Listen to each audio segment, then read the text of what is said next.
Jesse Archibald Barber, Unsettling Truths of Reconciliation, Holocaust Imagery in Leonard Cohen's Beautiful Losers. Good afternoon, everyone, and thank you for being here today.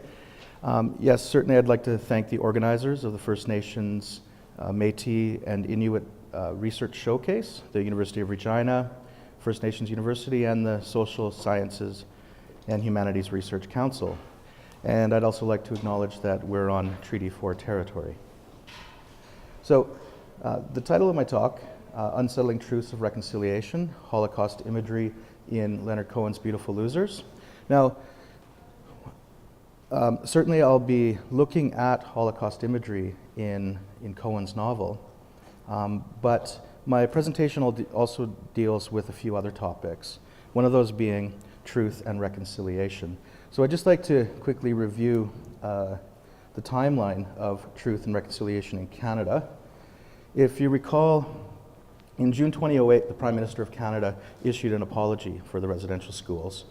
And that same month, actually earlier that month, the Truth and Reconciliation Commission was formed.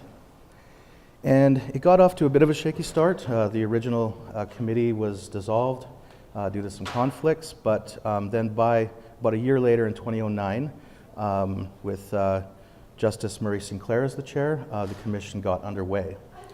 Fast forward to today, March 2014, 5 years later.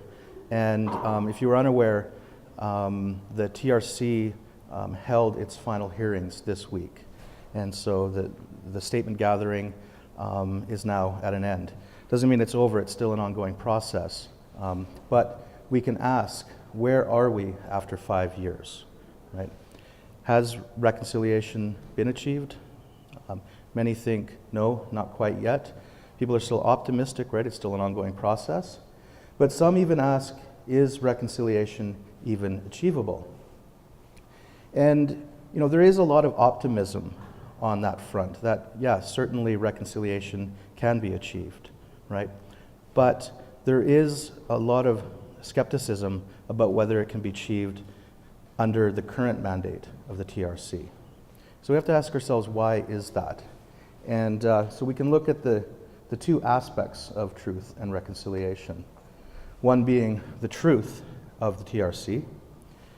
Now, certainly the truth of Canada's past has been coming out, including statement gathering and document collection and witness testimonials, etc. However, the government has continually withheld thousands of documents about the residential school. And the TRC has had to take the government to court to obtain literally thousands of documents, literally hundreds of thousands of documents.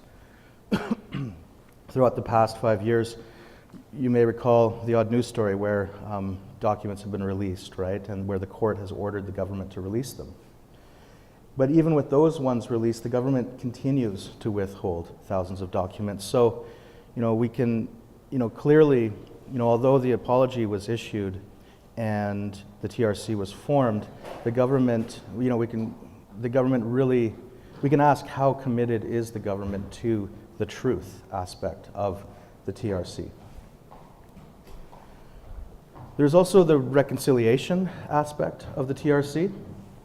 And on the website related to residential schools, the TRC website has this as its mandate. The Commission views reconciliation as an ongoing individual and collective process that will require participation from all those affected by the residential school experience. This includes First Nations, Inuit, and Métis former students, their families, communities, religious groups, former Indian residential school employees, government, and the people of Canada. Emphasis mine with the underline there. And I underline that just to make a distinction that there's two sides of the equation here, right? And it's understood that the survivors and their descendants have been actively pursuing reconciliation, right? And are on a healing journey. However, what's not been clearly demonstrated is whether the original perpetrators and their descendants are on their healing journey, right? The former employees, the government, and the people of Canada, right? Certainly a lot of Canadians are on the journey. Sorry? Oh, okay. Certainly a lot of Canadians are on their journey, or have joined Aboriginal people on their journey. But again, there's that widespread skepticism about just exactly how much. And so we have to explore why that is as well. And there are several reasons for that. One, it's a very difficult process for both Aboriginal people and Canadians. And looking at Leonard Cohen's novel, Beautiful Losers, he clearly recognized the difficulty of finding reconciliation for Canada's colonial past. Now, this novel, Beautiful Losers, came out in the 1960s. This was before he embarked on his career as a songwriter. And in it, he focuses on colonial genocide in Canada, among many other topics that he deals with in the novel. However, he also alludes to the Holocaust, and he often, in a few key places in the novel, he characterizes Canada's colonial past with Holocaust imagery. And it's somewhat perplexing, and of course it's anachronistic to do that. And it even, I think, rankles a lot of Canadians and a lot of readers when they see that. You're reading the book and it's depicting scenes in the 17th century Mohawk village, and then all of a sudden you get this Holocaust imagery, this Nazi imagery, right? And he's really, I think, doing that to emphasize the seriousness of the trauma that went on at that time when the missionaries first came in, the early conversions, right? All the way through the diseases that were introduced with colonialism. And it's one thing when we hear those stories, right? And often those stories are very easily dismissed, though, right? They're just stories of our past. So by characterizing it with Holocaust imagery, it gives pause to the reader, right? And makes them think about it. But certainly it's a difficult issue to unpack in the novel. And I certainly had difficulty doing it until I came across this work by Gabriel Schwab, Haunting Legacies, Violent Histories and Transgenerational Trauma. Now, in the work, she doesn't address Beautiful Losers or Cohen's work, and she doesn't really address Canadian history. Her main focus is on the Holocaust. She's a German writer, and she grew up in post-war Germany. And she describes her experiences growing up as what she calls a descendant of a perpetrator nation, right? And the conceptual framework that she outlines in her work, I think, really helps us unpack Cohen's novel. So before we get to Cohen's novel, I'd just like to briefly go through some of the key points of Schwab's conceptual framework. One of her main topics is transgenerational trauma. And she addresses how both victims and perpetrators pass on the ineradicable legacies of violent histories through generations, okay? And that's key to her work, right? That's one thing that makes her work, I think, unique, is that she's focused on both the victims and the perpetrators, right? One of the problems with reconciliation throughout many TRC commissions around the world is that they often just focus on one side. They often just focus on the victims without focusing on the need for the perpetrators and their descendants to heal as well, right? She emphasizes the entwined legacies of the descendants of victims and perpetrators, right? You can't have the healing of one without the healing of the other, right? And that all of our histories are entwined in this way. But still, there's difficulties in doing this, right? And Schwab recognizes this. She says, quote, "How do children of parents who lived through violent histories remember events they did not experience themselves?" Okay? So, we can certainly apply that to the situation in Canada. How do, the youth today, right, and many people today who are unaware of the residential school legacy, right? They're unaware of a lot of things that happened in Canada's past, right? Because they didn't experience it themselves, right? So it's something very abstract to many people. And even when, and you may have seen this yourself in your teaching, even when people are made aware of it, they often react with a kind of shock and dismay.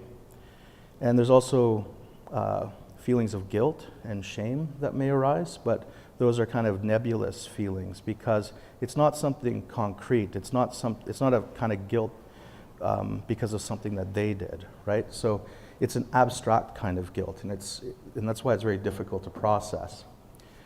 And again, Schwab recognizes this in her context in post-war Germany. She says, guilt is abstracted and inherited from a genocide experienced only secondhand. The German second generation finds itself in a sort of epistemological state of exile, left stranded on the other side of a history it does not know by an event it did not experience, cut off from the essential knowledge of what happened to their parents or what their parents did. Okay? So, obviously it's applying to post-war Germany, but, we can apply this to our situation in Canada as well. If you're, say, like the Canadian second generation, the Canadian subsequent generations, right? Cut off from the essential knowledge of what happened to their parents or what their parents did. Okay, so this is part of why why there's been that perceived lack of active participation in reconciliation on the side of Canadians. Now, one of the reasons why this is, just one of many reasons, is because the Canadian government's done a great job at hiding the past, right? And we can examine that by comparing the archive versus the concept of the archive versus the concept of the crypt. Now, the crypt is a negative way of dealing with the past, a negative way of recording the past and memorializing. The crypt, as Schwab says, people tend to bury violent or shameful histories. They create psychic crypts meant to stay sealed off from the self, interior tombs haunted by the ghosts of the past. It is the children or descendants who will be haunted by what is buried in this tomb. So again, this works for both victims and perpetrators, right? Original victims of abuse, right? It's something very painful and to deal with. And so people will often bury that trauma, right? Rather than dealing with it openly. And, so bury it away in what she calls a psychic crypt, right? And the crypt is something that, you put something in and then seal it off forever, right? Where there's no public access to it, right? The problem is those feelings and emotions experienced don't stay in there, right? They remain kind of living, right? But in a living dead sort of state. And it's in that way that people are haunted, by past violent experiences. And the same thing goes with the perpetrators of the original acts of violence, right? When you ask, like, how can people who did that, sleep at night, right, or look at themselves in the mirror? Well, it's by sealing those memories away in the crypt. And when the original perpetrators or victims don't deal with the trauma openly, they then invariably pass it on to others, right? Whether through lateral violence or through cycles of abuse, passing it on from one generation to the next. So Schwab says, in her context, until they face the ghosts of their own history and take responsibility for all the histories of violence committed under their rule, Europeans encrypt the ghost of Hitler in their psychic life. Of course, she's dealing with post-war Germany, so Hitler was the prime perpetrator of the Holocaust. And he's also representative of a kind of ultimate perpetrator in world history as well.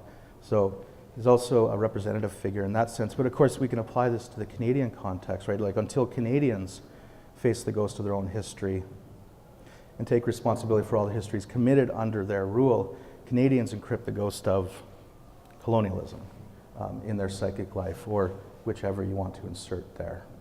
Okay. Now, we contrast this with the archive, which is a more positive way of recording the past and identity formation, right? The archive, and as Schwab says, decrypting or archiving, right? Or decrypting in the sense of prying open the crypt and bringing out all of that, past that's been hidden away, bringing it out into the open, and then properly examining it, talking through it, and filing it, and recording it. Decrypting allows the dead to rest and the living to gain freedom from their ghostly hauntings. Yet to achieve this freeing from the past requires one first to awaken the dead and to revisit the trauma. And of course, that's what happens in the TRC statement gathering, right? And if you've been to any of them, there was one of the statement gatherings was held here, and it was quite it's quite an emotional event. It's quite difficult. It's quite painful, right? And that's why people keep these things buried, because, bringing them out and talking about them, you have to relive that original trauma, right? But, there's an old Cherokee phrase, right? In order for the healing to begin, the poison must first be exposed, right? She goes on further, we could see cryptonymic writing more generally as an attempt to force the ghosts of violent histories into the open and work towards social recognition and reparation. And that's exactly what's required, right? That's the goal of the TRC, right? And the process moves from a notion of collective guilt to one of collective responsibility. So it's in that sense, those feelings, those abstract feelings of guilt, of course no one wants to carry that around, but the only way to get through that is to go through this process and move, instead of feeling guilt, of course, we can still embrace what's happened in the past, but it becomes a sense of collective responsibility, and that's that empowering feeling of liberation, right, that occurs. That one feels when going through this process, moving from the crypt to a proper archive. Okay, so again, before we get to Leonard Cohen, I found this interesting. Gabriel Schwab gives a personal anecdote about her own history growing up in post-war Germany. She says, "My parents tell me that as an infant, I screamed every night for hours on end from the torments of hunger. They were also still crazed with terror from the war's killing their firstborn, their infant son, and leaving their house in smoldering ruins. Many years later, I befriended people, Jewish, French, Greek, upon whom my own people had brought war and genocide. I know the feeling of being the child of the enemy all too intimately. I also know what it feels like to belong to a people whose history has come to stand in the cultural imaginary of the world for evil incarnate." Okay, so she's talking about the experience of being the descendant of a perpetrator nation, right? She talks about the kinds of signs that were up around Germany. So this was a sign during Nazi rule. This one translates into Jews are unwelcome here. And she gives the text for the sign that was in her hometown of Tianjin. She says, "I was not born yet when the town addressed its Jewish population in this fashion, and too small to be able to read the Allied sign, but indirectly both signs passed down a legacy through Germany's cultural unconscious." Okay, so this was a sign that the Nazis put up. And then this is the Allied sign that she's talking about. This was the sign, this is the text of the sign that was outside her hometown. It says, and you can imagine after, of course, the Nazis were, the primary perpetrators of the Holocaust, but then once they were defeated by the Allies quickly then put up these signs, and in a sense victimized, turned the perpetrators into victims, right? Victimized the German people. And I mean, justly so for the full-on war criminals, right? But this also affected the children, right? And the subsequent generations of German people. So you can imagine driving, from France into Germany, and you would see this sign, "Here ends the civilized world. You are entering Germany. Fraternizing is prohibited," right? So in a sense, dehumanizing the German people, calling them savages, right? I've brought up a couple of signs here, and this one I find significant because this is a sign put up by the Canadians, by the Canadian allies. It's a Canadian soldier, and the sign reads, "Lest we forget, this is Germany, don't fraternize." And there's a cross there memorializing the Canadian war dead. Okay, so it really indicates that Canada does have a role in that violent history as well, and that's a connection there. Now, parallels in Canada, of course, there are some, and I've brought these up. Of course, parallel signs of division and segregation in Canada. We're all familiar with this sign. Notice this is an Indian reserve. Of course, this sign serves to demarcate and divide and segregate Native communities from Canadian communities, or at least they did in the past. This top picture, you can't read that sign, but it's a picture, back in the past of, people, average group of Canadians gathered in a public house, and there's a sign on the back of the wall, which of course excludes Indian people, right? No beer sold to Indians, and there are other more blatant, more racist signs as well. There were signs, just said no Indians allowed, right? So these kind of signs and were also going on in Canada as well, just as they were in Germany. I put this last picture here. Now, probably all familiar with this sign. It's a classic, iconic picture of Canada, right? It depicts that classic instance during the Oka crisis. We have a young Canadian soldier and a Mohawk warrior staring each other down, right? And I find this picture fascinating because you can see the intensity on both their faces, right? Well, you can see the intensity on the Canadian soldier's face, and even though the Mohawk warrior's face is covered, you can still get that sense of his intensity and the animosity, right, that he has. And what I also find significant about this is their age, right? Looking at how young that soldier is, and presumably how young the warrior is. Clearly, they were not old enough to be part of the generation of the original acts of violence in Canadian colonialism. They're descendants, right, of the original acts. And yet, although they're descendants of the perpetrators and the victims, you can still see how that animosity runs through into their generation, into their lives, and through each other. This picture is also significant because it took place in Quebec, near Montreal, and that is where Leonard Cohen's Beautiful Losers is set. Now, the setting is near present-day Montreal, or in that area, but has two time periods. The novel flips back and forth between modern-day Montreal, at least 1960s Montreal, and a 17th century Mohawk village, right, at a time when the Jesuits were just starting to come in and convert the Mohawk people.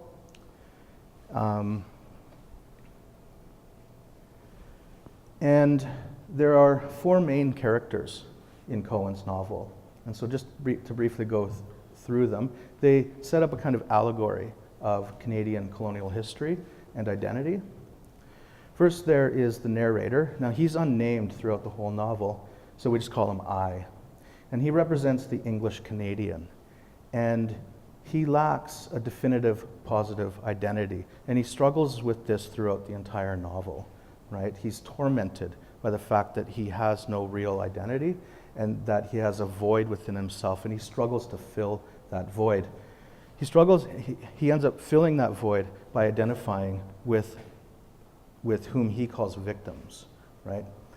And more on that shortly. There's also the character F, who is the narrator's childhood friend. They grew up together in an orphanage in Montreal, and he represents the French Canadian. Now, F dies in an insane asylum, and he speaks to the narrator from the grave through memories and letters. And then there's the narrator's wife, Edith, who represents the Aboriginal Canadian. And she has committed suicide by the time that the narrator's telling the story. But significantly, she was one of the few remaining descendants of the A's. And the A's are a native tribe in Canada, way, way back in Canada's past, that were all but wiped out with European colonialism. And this tribe, he becomes fascinated with this tribe. And he says, their brief history is characterized by incessant defeat. The very name of the tribe A's is the word for corpse in the language of all the neighboring tribes. There is no record that this unfortunate people ever won a single battle, while the songs and legends of its enemies are virtually nothing but a sustained howl of triumph. My interest in this pack of failures betrays my character. Okay, betrays his characters because he wishes to identify with them. He wishes to identify with the victims of Canada's past. And when he comes across the A's, he sees them as kind of representative of the ultimate victims of Canadian colonialism, even to the point that they don't even have a name. Their name's been long forgotten, right? I mean, the letter A there, that wouldn't even be from their language, right? That's the first letter of the English alphabet, right? So their name's forgotten and even put under erasure. Now, what he did, of course, was there were, 4 or 5 remaining descendants of the A's still living in present-day Montreal, and he went and tracked them down, and then he wanted to identify with them so much that he even married one of them, right, Edith. Now, all of this is happening, F has died and Edith has died before the novel even begins, right? The novel is really the narrator recounting the memories of his wife and best friend, and also he's reading a long letter that he's received from F in his will, right, in F's will. After F dies, he's willed everything, his belongings to the narrator, and he's left him a long letter, right? Now, and he recounts how Edith committed suicide, again, an act of self-victimization, and he contemplates how he thinks that she did it to teach him a lesson, right? Because he was so obsessed with identifying with victims, she committed suicide in order to teach him a lesson that by doing that, he's actually re-victimizing the people and re-victimizing her over and over again, because he's turning real people into fictional victims, right? Or a kind of construct in his own mind, right? Okay, so I could go on about that, but I'll get bogged down and lost in that if we don't move on.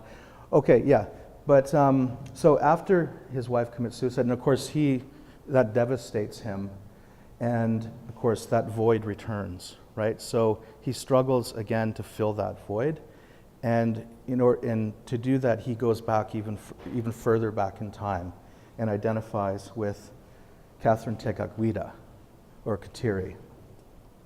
Now, Kateri is a real historical figure, and she was a very pivotal figure in Canada's religious past, and she represents what Peter Wilkins calls the ultimate Canadian victim. And in the past, she was called the Lily of the Mohawks, and she lived in the mid to late 17th century. And she's considered by many historians, I think Dennis Lee calls her the first Canadian of significance, right? Because she was the first colonial subject of any historical significance. And what he means by that is she's kind of representative of the first Christian convert, right? Now, there were people who converted to Christianity before her, but she's considered representative of that. And she's also considered an ultimate Canadian victim because on one hand up, because of her conversion, right? So from an Indigenous perspective, she's considered a victim because she forsook her traditions. But then she was also victimized by her own people for doing that very thing, right? She was ostracized from her community. But at the same time, she had this incredible power of resilience and healing. Her spiritual biographers at the time described how she was able to really transcend all of that victimization, right? Transcend all of the atrocities and the vicissitudes of Canada's past. And then when she passed away, miracles were recorded around her death, right? Her body changed color, it didn't decay. And then at her grave, when people would visit her grave, they would come away being healed, right? So all of these things were going on. And literally for centuries, Quebec, she became a major part of Quebec folk traditions, and people had been petitioning the Vatican to canonize her literally for centuries, and she eventually was canonized in 2012. Okay, so the narrator feels by identifying with her and even communing with her, and he even wants to marry her, right? That he can achieve that a more positive sense of identity. And at one point, he even says, "Oh world, let me be sick Indian," right? Let me be dreaming Mohawk. Okay, so there's a lot going on there. But back to this concept of decrypting past violence, right? And this dichotomy between perpetrators and victims. Now, the unnamed, and of course the crypt and the archive. The unnamed narrator is a historian who has been studying the crypts of Canadian colonialism, and he's been essentially prying open the crypt of past violent histories. And he struggles with the realization that he is a descendant of what Schwab calls a perpetrator nation. Yeah. I don't want to Yeah. interrupt, but since you mentioned the Terry, Yeah. I actually have her card, which is called the Patroness of the Unborn. Patroness of the Unborn. Yeah, thank you. And there's a little prayer, if you want to say it. Sure. It's very interesting, that prayer. Okay. Yeah. Sure, most certainly. I mean, she is an important person, right? Our Lady of Guadalupe, patroness of the unborn. That's right. Other parts of the world had actually already, canonized her as well, right? Places even as far off as Guadalupe. O Mary, bright dawn of the new world, mother of the living, to you do we entrust the cause of life. Look down, O Mother, upon the vast numbers of babies not allowed to be born, of the poor whose lives are made difficult, of men and women who are victims of brutal violence, of the elderly and the sick killed by indifference, or out of misguided mercy. Grant that all who believe in your Son may proclaim the gospel of life and with honesty and love to the people of our time. Right? I mean, that hits it on the head right there about how significant she is for the narrator, right? When you talk about, she's the patron saint of the unborn, but also the victims of brutal violence, right? And it's in that way, he wishes to identify with her victimhood, but also her sanctity, right? Her power of to transcend all of that as well. Thank you, Angie. And it's that, of course, he turns to that because he's struggling with this, right? He's referring to, when he realizes he's a descendant of what Schwab calls a perpetrator nation, he's making reference to the Jesuit conversions, but also to residential schools, when he just openly says, I accuse the church of killing Indians, right? And at the time in the 60s when he wrote that was fairly controversial for him to just come out and say it like that. He's also stumbled on the truth about Canada, right? The plague. And this truth haunts him as he recognizes that a Holocaust lies at the beginning of Canadian history. Right? And the narrator's realization of this leads him to describe Katiri's 17th century Mohawk village as a Nazi medical experiment. Right? And this is where the Holocaust imagery starts to come in. Again, he does this really to kind of create that shocking moment for the reader, for the Canadian reader, because all of these things, it's as if, Canadians have been, they hear about these stories, but, maybe they're just, easily dismissed, they don't faze people, but when you then describe it as a Nazi medical experiment, it's like, oh, wait, right? You're reading about Canada's past, and all of a sudden it's characterized by fascism and Nazism. What's going on there, right? It's as if he used, it's obviously it's not literally true that Canada's past was like a Nazi medical experiment. It's a figure of speech, but it does reveal a deeper truth. And in fact, it might be more literally true than we think. If we recall, I believe it was last August, some documents were pried out of the Crypt, right, that revealed that the Canadian government were conducting medical experiments on residential school children. Right. So indeed, the residential school system, in addition to the mass deaths from disease, the schools amounted to a form of cultural genocide through education. Right. And, in a way, that information came out last August, but we didn't even really need to pry open the Crypt to find that out, because this, the kind of genocidal policies were already in the open archives. Duncan Campbell Scott, for those of you who don't know, he was a Canadian writer, but he was also the Deputy Superintendent of the Department of Indian Affairs from 1913 to 1932.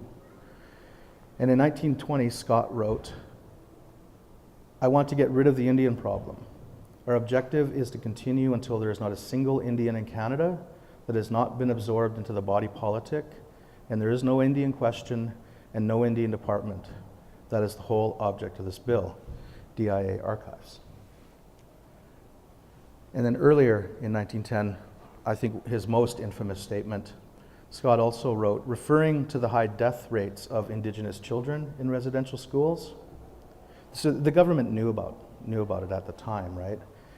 They said, he wrote, "This alone does not justify a change in the policy of this department, which is geared towards the final solution of our Indian problem."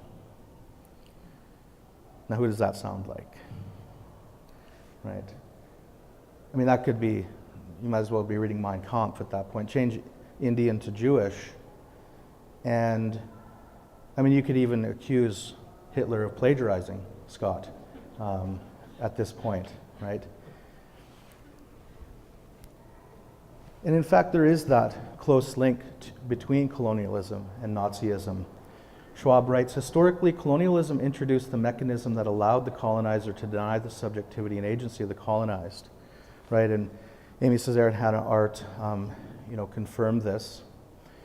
And then Schwab later writes, "The German Holocaust, even though unmatched in its cold, mechanistic, and industrialized machinery of death, draws on a relentless drive to subjugate or annihilate other people that reveals many affinities to Western colonialism and imperialism more generally." And that's kind of what becomes puzzling about,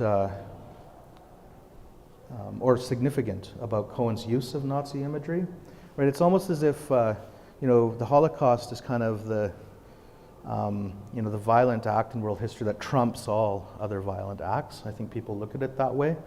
And because of that, it's almost, I know I speak for myself, it's almost a sense that like Nazism even predates colonialism somehow. Right, anachronistically. But in reality, it's the logical outcome of colonialism, right? It's all of the things that were being done in Canada really set up that model and laid down those lines that made this kind of action possible. So, on to the central topic of the paper. It took us almost 40 minutes to get there. But there are four main instances where Cohen uses Nazi imagery in the novel. The first one, which we've already gone through. And then, the second and third, I won't get into just for the sake of time, but they're really just comments on the totalitarian impulses that still carry through into modern society. But it's the fourth one that is the most disturbing and yet the most significant when we talk about reconciliation. And it's while vacationing in Argentina, F and the narrator's wife, Edith, bathe Hitler with the last bar of human soap. Okay.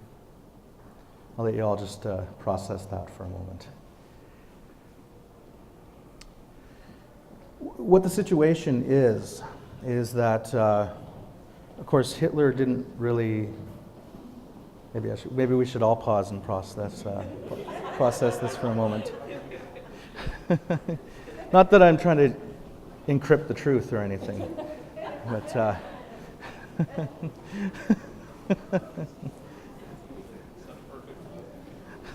yeah.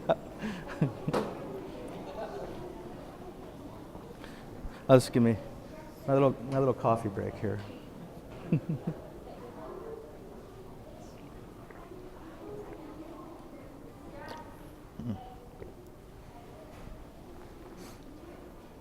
Okay, what the scenario is that Hitler didn't, in the fictional universe of the novel, Hitler didn't really commit suicide in his bunker in Berlin.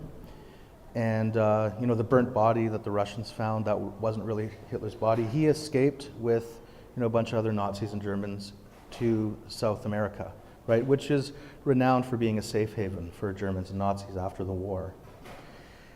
And F and the narrator, they're having an affair. Or the narrator's wife are having an affair, and they're vacationing in Argentina. And they discover Hitler working as a waiter in the hotel that they're staying in, right? And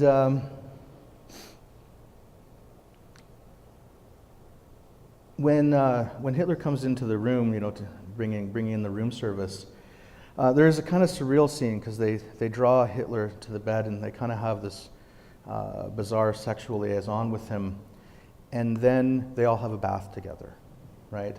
And Hitler produces this bar of soap, right, which is the last artifact of the Holocaust, right? It's a bar of soap that is derived from melted human flesh. And F was given the bar by Hitler, or Hitler left it behind in the room. And he has left it to the narrator in his will. And he says in the letter, that bar is now in your hands. We are baptized by it. Right? And the idea is that when they were having a bath with Hitler, that they took the bar of soap and they washed him with it, right? And they covered him with that, with the soap, right? Which they covered him with his crimes, so to speak, right? And then they rinsed him off, right? And in a sense, cleansed him of it. Now, it's a horrific symbol. I mean, it's almost the most horrific thing that an artist can think of in this context. Because the bar of soap symbolizes the collective atrocities of the Holocaust. Okay. But Cohen does something extremely profound with it. He transforms it into an object of spiritual cleansing. The bar of soap becomes what Schwab calls a transformational object, and she says these objects allow the emergence of repressed or refused mourning in order to facilitate both its psychic and narrative integration. Okay, and by psychic and narrative integration, of course, it's to actually be able to think through what is actually going on here.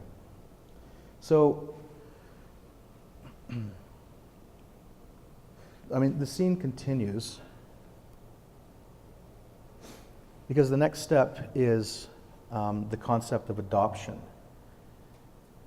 as part of reconciliation. I mean, what Cohen has done is he's imagined what's the most extreme perpetrator of world history, and what's the most extreme act of violence that one people have committed to another, and what would be the most horrific object or result of that, right?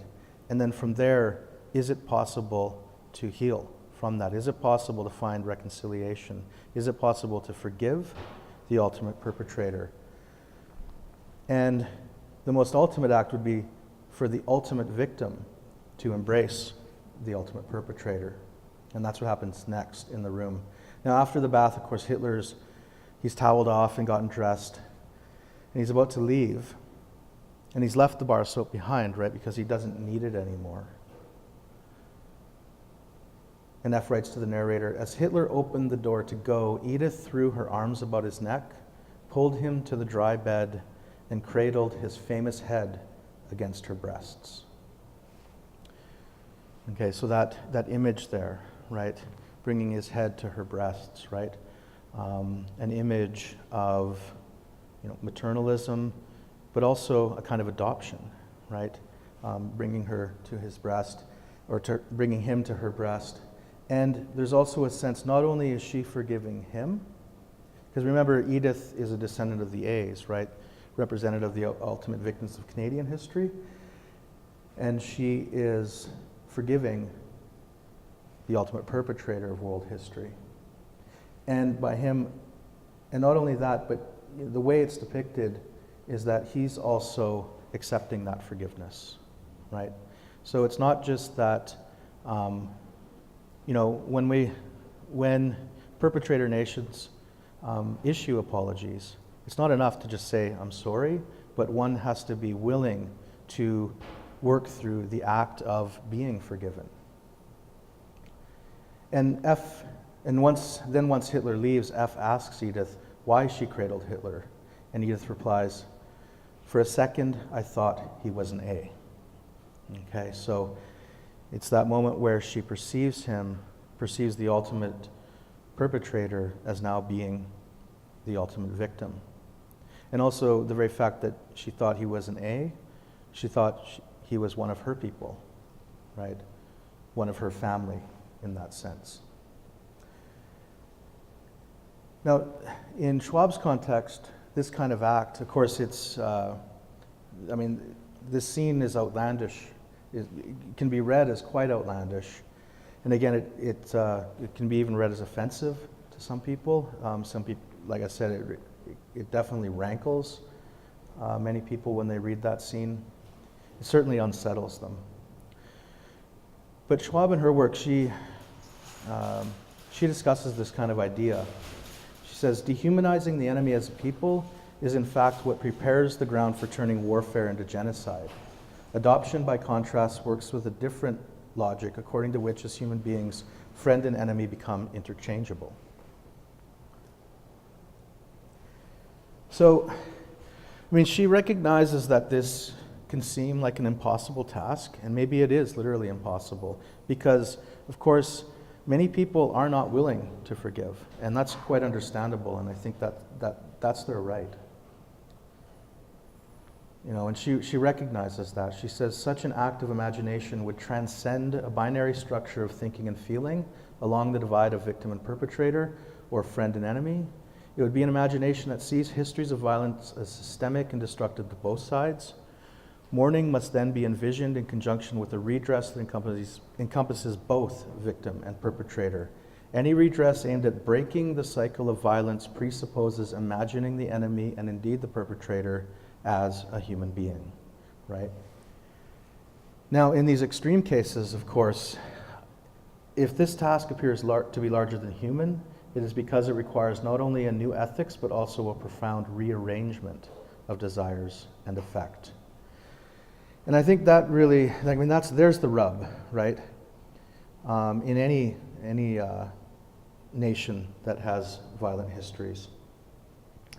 When we think about Canadians and how willing they are to actively engage in the process of reconciliation, it's, I think, this that holds a lot of people back, needing to make a profound rearrangement of desires, right? And this is why Cohen, gives us such an extreme example with the cleansing of Hitler. If one can work through that, right, one can reach reconciliation for almost any act. It's also why he describes this idea as attaining whole communion with a saint, right? So he doesn't consider it an impossible task. He more poetically refers to it as a remote possibility. because by communing with the saint, with Kateri, that he hopes at least that will give him the power to transcend that divide between perpetrator and victim. And the goal, of course, is to reach a meaningful politics of reparation, right? Schwab says, we need a meaningful politics that crosses the divide between victims and perpetrators. Cohen more poetically puts it, do not be magician, be magic, right? And just to wrap up here, I mean, where does this lead us? This leads us to the process of decolonizing the mind, right? Because, as Schwab says, among the legacies unwittingly inherited by future generations is to take responsibility for the violence committed by the parental generations. So that's not only the youth generation today, but also the generations still to come, right? And that it's our responsibility, right? It's not about collective guilt, it's about collective responsibility. And she follows Frantz Fanon's stages for the liberation of victims. Now his work, of course, is more based in South Africa, and he sets phases for decolonizing the mind of the descendants of victims. But Schwab uses that model and adapts it to for phases for decolonizing the mind of the descendants of perpetrators, right? But I think all these phases work for both sides. Now, they're kind of phases, and it's not like it's some set order or anything, but and they all have their kind of pitfalls, but they're all important. You know, when we talk about identification with the victim, what she's talking about there is empathy, right? You know, for Canadians to really empathize with residential school survivors, to understand their stories and to listen to their stories. And that those stories don't just end just because the TRC ends this week, right? Those stories will continue to go on for as long as they live. So there's that sense there. Of course, the pitfall is to kind of identify too much, like the narrator did, and kind of romanticize the other. But that, you know, that's not what she's talking about here. She's talking about straight up, just simply empathy. Then, of course, there's the unilateral rejection of anything identifiable with colonial or racist culture. And of course, that's been going on for a while now. And certainly, you know, the University of Regina, for instance, with the indigenization plan, right, is attempting to decolonize the academy, right, and remove any kind of remaining vestiges of colonialism. And of course, here, I mean, this building here is all about that as well. We've been doing that for a while now, over 30 years, over 36 years of indigenizing the academy, and of course our curriculum is already decolonized, or at least for the most part. The work's never really done. It's always a process of becoming, right? You never really reach perfection, but it's still something that's going on. And of course, you know, there's always things that creep in, and that still continue. But this is the goal. Idealizing fixation on the other's pre-colonial heritage, simply, you know, I think, just the idea of reclaiming traditions, right? Which, again, we're certainly doing here, you know, the Department of Languages, by reclaiming languages and preserving them, right? Indigenous health studies, right? Faculty in that department gave presentations earlier this week on reclaiming traditional Indigenous foods and medicines, right? And so that kind of work, all of the work, Indigenous fine arts, even English, right? Although, English, and literature in English, of course, English language is the colonizer, there's still that sense, and, most Native writers will tell you that those traditions, those pre-colonial traditions still carry through into English, despite they carry through the translation and the changes in time. But it's this fourth one that I think is most important. And, when I talked earlier about that there is optimism about reconciliation, and I think a lot of Canadians, especially young Canadians, are certainly open and want to get to this place. And that's the acknowledgement of one's conflicted identity as participant or inheritor of a violent legacy, and willingness to assume responsibility and participate in the collective struggle against oppression, violence, and war. And I think a lot of us are already there, and certainly a lot of us are wanting to be there, right? And that's just going to grow more and more as we go further. So when we imagine Canada's future, of course, which is the theme of this research showcase, I like to hold on to this last one here, right? Imagining Canada's future as we move and the new generations continue to come. I think that this really encapsulates a good place of where we are and where we need to move to. Thank you for, thank you.